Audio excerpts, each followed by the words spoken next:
Hello guys, you're welcome to my channel today. Today I want to talk about some of the issues that are plaguing our world. One of them is the Venezuela crisis. And what are some of the lessons that we as Nigerians can actually learn before we get to that level? Because if a person was at this point, you want to ask, how did you come to this point? If you are at this point, the question is, how did you come to this point? So we'll talk about some of the issues that Venezuela is currently facing and how Nigeria can learn so that we prevent such kind of tragedy from happening in our country. Now, if you look at the big picture there now, you see that Venezuela it's the country with the highest reserve when it comes to oil reserves. They top the list. The top Saudi Arabia. They are topping Canada. They are topping Iran. They are topping Iraq, Kuwait, Arab Emirates, Russia, and then United States and all that. Now, and they are in the state where they are. So if you want to compare Venezuela to Nigeria, which of these countries have more oil? Which of these countries have more minerals apart from oil? Venezuela have a lot of oil. If you compare Nigeria, Nigeria have a lot of what? Resources as well. So, what are some of the things we can actually learn from Venezuela? One of them is that if your country solely relies on a natural resource or natural resources, and you don't control the pricing of those resources, other factors around the world can dictate that price, and it's a very, very bad one. When you have a state where, like in Nigeria, where you solely rely on oil, before the pre-oil days, it was agriculture. There were many things. We were even sending people were even coming to Nigeria to receive training on how to do some kind of farming. But immediately we got oil, we left everything. And from being number one in exporting this kind of products, from being number two in exporting this kind of products, we left everything when we focused on oil. And that has been Nigeria's greatest problem. You see the oil prices crashing. You can see that we are presenting budgets now and we cannot even finance our budgets. That we have to borrow. We have to keep borrowing. We have to keep borrowing. So when a nation relies on, oh, I have this thing, let me just rely on this thing, it's not good. Even in the world of business, you don't say, I have this resource, let me take everything from it. You want to create other means. There is natural resources, there is human resources. We can start developing our human capital. There is nothing wrong if Nigeria as a country starts bringing programs where you send people outside the country, or you bring personnel to the country and you train these people and you equip them with all the necessary skills, and you can actually start exporting them or whatever stuff you want to do. That is one of them. The number two is where there are no food or medicine, the nicest person can commit crime. I was watching one of the documentaries, and the person was saying that he's very polite. There are things he will never do, but in this case now, he had to do. What did he do? In Venezuela right now, when they see a place, let's say a mall where they sell food or a supermarket, they go there and they break the supermarket. And some of the times, even the police, even the army, they can shoot at these people. Why? Because they know that the situation is too there. There is no food to buy. And even if there is food to buy, the stuff are just too expensive. It's like, do you know how much the currency is so devalued? If you want to buy, let's say milk, you have to. Oh, no, no, no. The situation is so terrible. The inflation is just skyrocketing, like beyond any comprehension. I think there was a statistics that said that if you kept like, is it $2.5 million of your money in a Venezuela bank, is it 5 years ago? Now that money is not even up to 250 dollars. So you can see the level. So there is no food. They are blocking the borders, and they're not allowing it to come into the country. So when you see such a situation, people are tempted to commit crime. I even heard that in Venezuela, people are even buying rotten meat to eat rotten meat. So you see the situation is so there. There are people who are even going from and searching the debts where they dump trash to see if they will see food to eat. So it's a very terrible stuff. So we're looking at how did they get to this level? What can we as a nation learn? Number three thing is, if you can't pay your own bill and you solely rely on someone else to pay your bill, eventually you will not the ability to pay your bill what will go. That's culture about when you are in a home, even as a child, there is a certain age you're supposed to get to. You're supposed to say, from this moment, even though I will not take care of my own responsibilities, even if I'm still living in my parents' house, there are things I will not want my mother or father to do. It's not that you want to load recharge card, your mother, you want to do this, and like that takes, no matter how worthy your parents are, that takes responsibility away from you. It makes you irresponsible. You see those kind of people, they are engaged in crimes, and maybe something happens to their parents, and it's terrible. So when you cannot pay your bills, it's a very very big one. That is what happened in Venezuela. When the economy was going, when the government was paying the bills for the people, but when the economy failed, it became a very very pathetic situation in Venezuela. And then number 14 we want to learn is free programs. There's a problem here. Now, people don't understand that, oh, there are poor people in our society. Let's give free education. There are government people that come and say, I will give free education. I will free medical bills. I will do this. Free, free, free, free. There is nothing wrong with giving free. But you have to understand that supposing that you have a business and Mr. John come, you give him free. Mr. James come, you give him free. You give him free. You give him free. You give him free. You give him free. You give him free. You are giving everybody free. The question is, at the end of the day, how do you make profit? How will you pay for the office space? How will you pay for your workers? How will you yourself be able to pay your bills and eat if you are giving everything free? So will you go, okay, you will now go to a restaurant to eat and they will not serve you free food because you're giving people free things? No. There has to be, in our nation, there has to be a line between that which is offered for free and that which is not offered for free. And that is why you offer some things for free, but if everything is free, you have to be very careful how we go about those kind of stuff. The number 15 I want us to know is that you don't give too much control to the government. Now, here is why I made those kind of this remark. If you give too much control to the government, whether it's economic power, whether it's media power, whether it's information power, whether it's legislative power, or whatever power, if you give too much control to the government, it is not very good. When we talk about government, we're talking about the government, the leaders do not exist if there is no people to lead.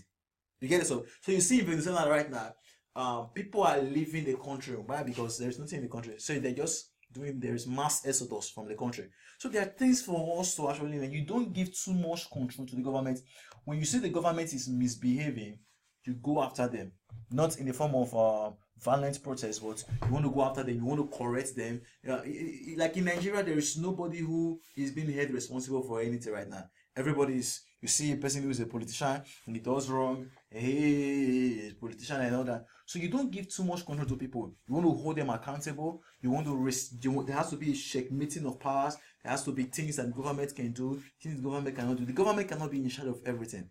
The best thing is, which is number 6 we are discussing here, is socialism versus capitalism. What is socialism? Talk about the system of government where economic production and everything, anything that has to do with the economy is handled by the government. And then capitalism, everything that has to do with production, providing of services and goods is being handled by private individuals for profit purposes.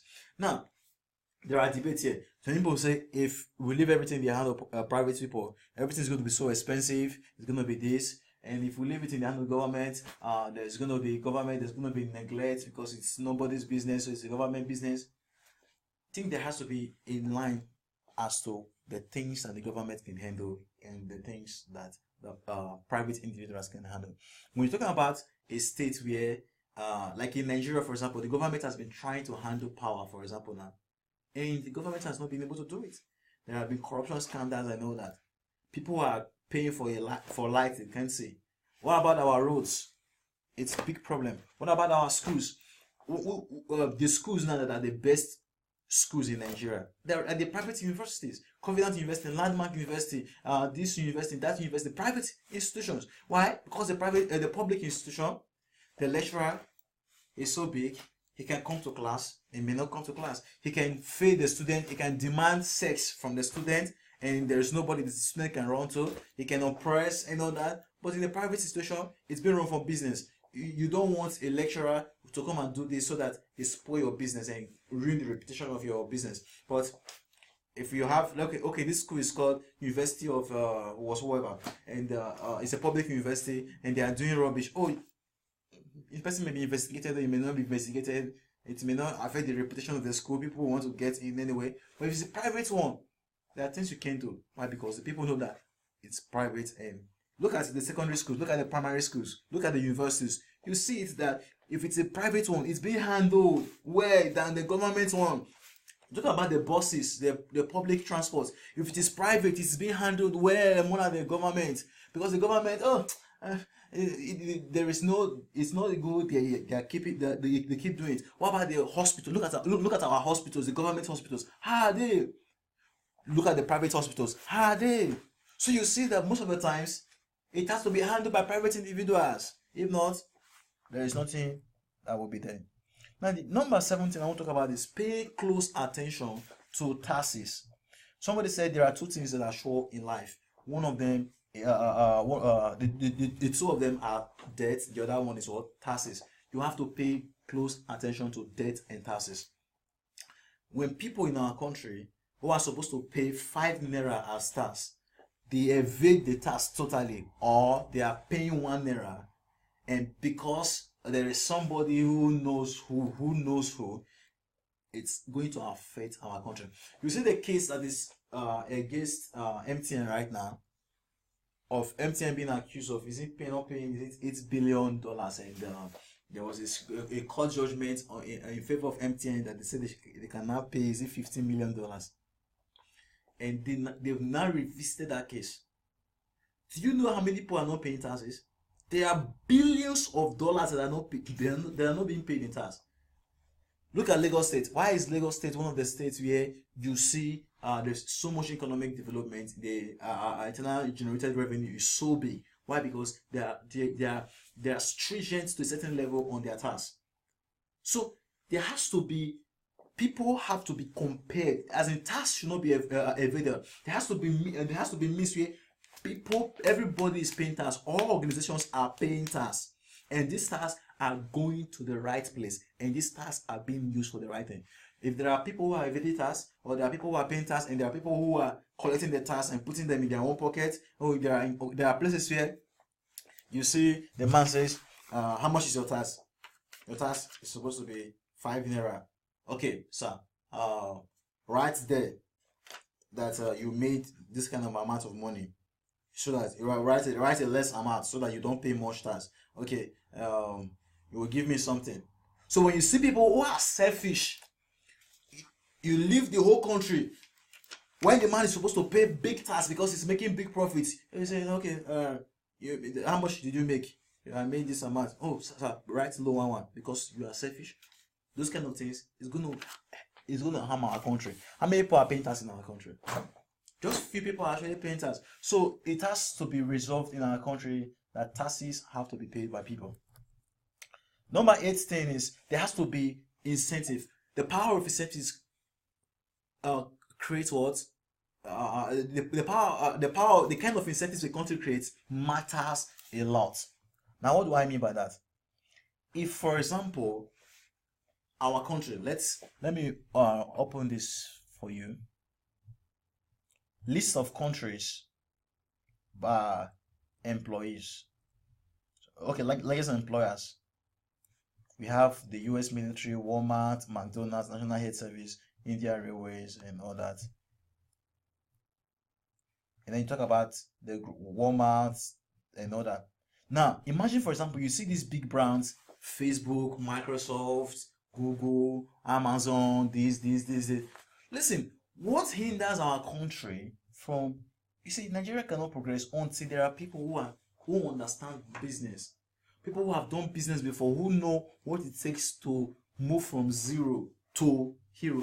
Not the people who were in zero and they took political position now and they don't understand how to get from zero to 1 million because they got their 1 million. through political position. These kind of people, they cannot give our country the things in it. The people that can give our country what it needs are the people who have built something from zero. They did not have 1 million, not the ones that are being given because they want a political position. So, what hinders our country from creating good medium? There are many unemployed people in Nigeria. Look at NNPC, for example. NNPC, is it NNPC? NNPC opened their website and said they want to employ people.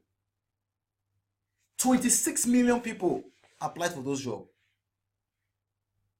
Okay, you look at the instance of the National Immigration Service employment scandal that happened many years ago. Do you know how many people died in that incident? Do you know how many people went to look for that job? There has to be systems where we strike partnership, and this is what the US is doing all over the world, and this is what China is going on. Look at China, all over the country, all over Africa. They're going about everywhere. There has to be people where what are all these ministry people who are involved in Ministry of Foreign Affairs doing? What are these ambassadors to this country doing? They just go there and they sit down, they relax and eat and all that. There has to be things people have to reason.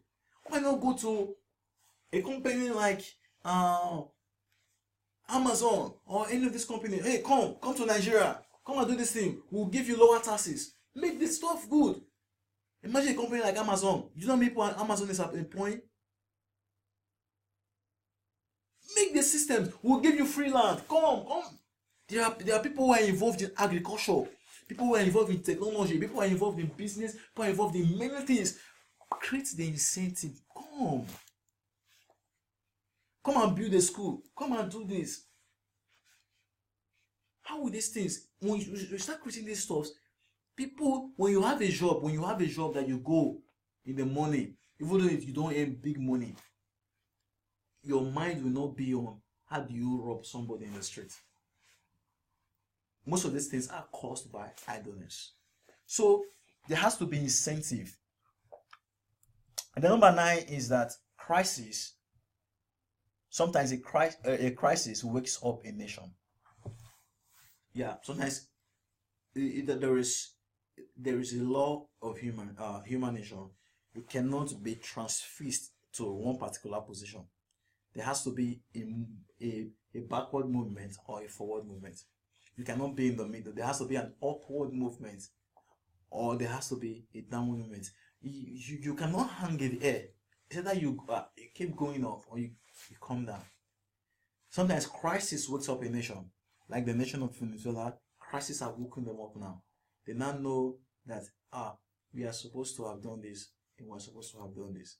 People have to be very, very careful, because the nations, if they are not proper in what they do, it becomes a problem.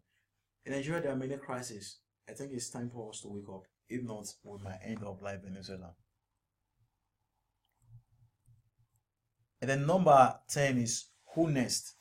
You know, when something bad has not happened to you. Oh, Venezuela, that country. It can never happen in Nigeria. No, you know, Nigerians are so optimistic that they are not pessimistic. You have to have a healthy balance of the two, right?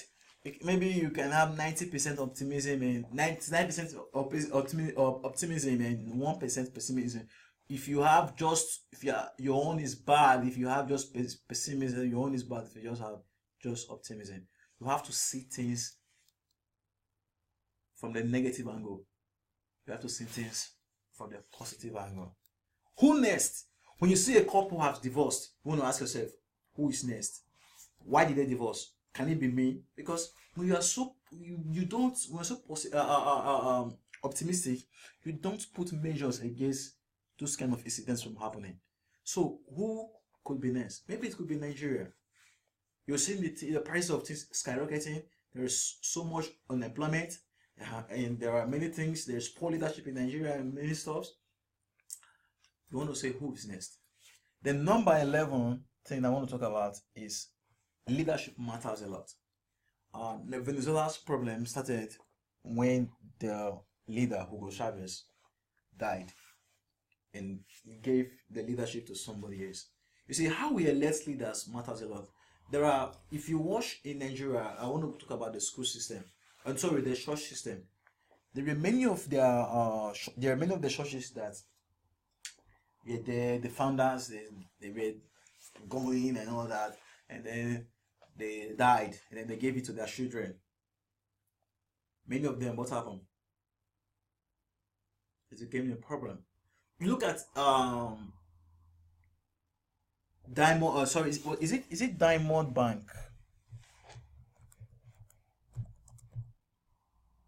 Diamond Bank, Nigeria.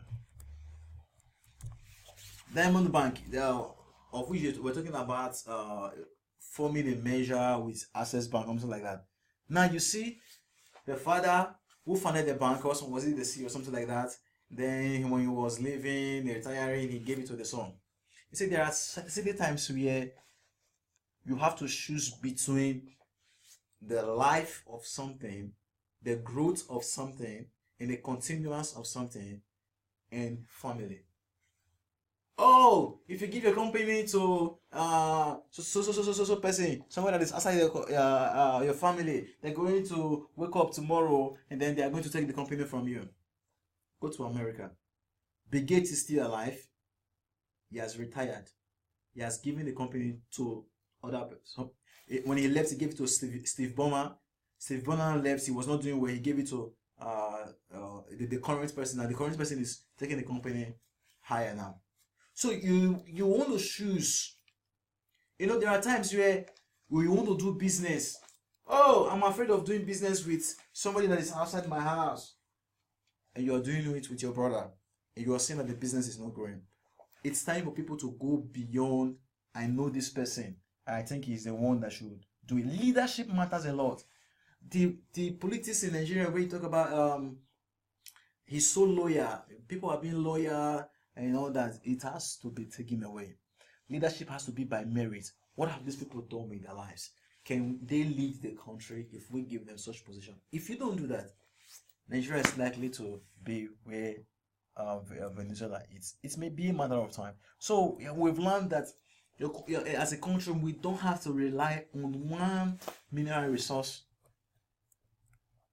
That where there is no food, there is no medicine, people can do anything.